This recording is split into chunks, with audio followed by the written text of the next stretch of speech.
নদিয়ার হরিণঘাটা বিধানসভার বিজেপির বিধায়ক অসীম সরকারের সাম্প্রতিককালে পবিত্র কোরআন শরীফ নিয়ে কুরুচিকর বক্তব্যের জন্য সরব হলো সংখ্যালঘু সম্প্রদায়ের মানুষজন। বিজেপির বিধায়ক অসীম সরকার মুসলিম সম্প্রদায়ের পবিত্র ধর্মগ্রন্থ কোরআন নিয়ে কুরুচিকর মন্তব্যের প্রতিবাদ জানিয়ে নাদনঘাট থানার পঞ্চায়েতের ডাঙ্গাপাড়ার সংখ্যালঘু সম্প্রদায়ের মানুষজন নাদনঘাট থানায় বিজেপির বিধায়ক অসীম সরকারের বিরুদ্ধে অভিযোগ দায়ের করেন। ফুরফুরা শরীফ সেবা ফাউন্ডেশনের পক্ষ থেকে অসীম সরকারের বিরুদ্ধে নাদনঘাট থানায় অভিযোগ দায়ের করা হয়।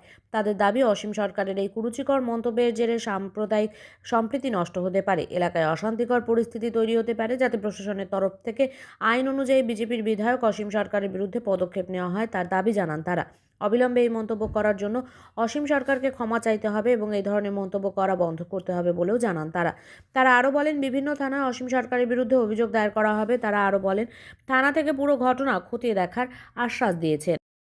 অসীম সরকারের যে কুরুচিকর কথা বারংবার বলছে, সেই কথা যাতে বন্ধ হয় এবং আমরা যাতে হিন্দু মুসলমান সকলে আপোষে ভাই ভাই হয়ে থাকতে পারি, এই কারণে এসেছিলাম, যাতে ওই ধরনের কথা যাতে অসীম সরকার বন্ধ করে এবং ও অবিলম্বে যাতে ক্ষমা চায়। এই কারণে আমরা থানায় এসেছিলাম একটা এফআইআর করতে। থানা কি বললো? থানা আশ্বাস দিয়েছে এবং তদন্ত করার একটা সুষ্ঠু যাতে তদন্ত হয় এবং এই যে এফআইআরগুলো এগুলো সমস্ত থানায় হয়, একত্রিত হয়ে বিএনএস হয়ে তারপর হয়তো দিল্লি পুলিশ দেখে।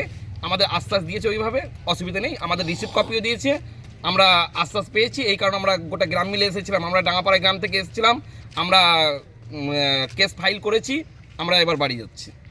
এটা কোন জায়গা? এটা হচ্ছে নাদনঘাট থানা। আপনার নাম? আমার নাম হচ্ছে জুনাইদ সাহেব। আচ্ছা, ডাঙাপাড়া, তাই তো? হ্যাঁ, জি জি জি।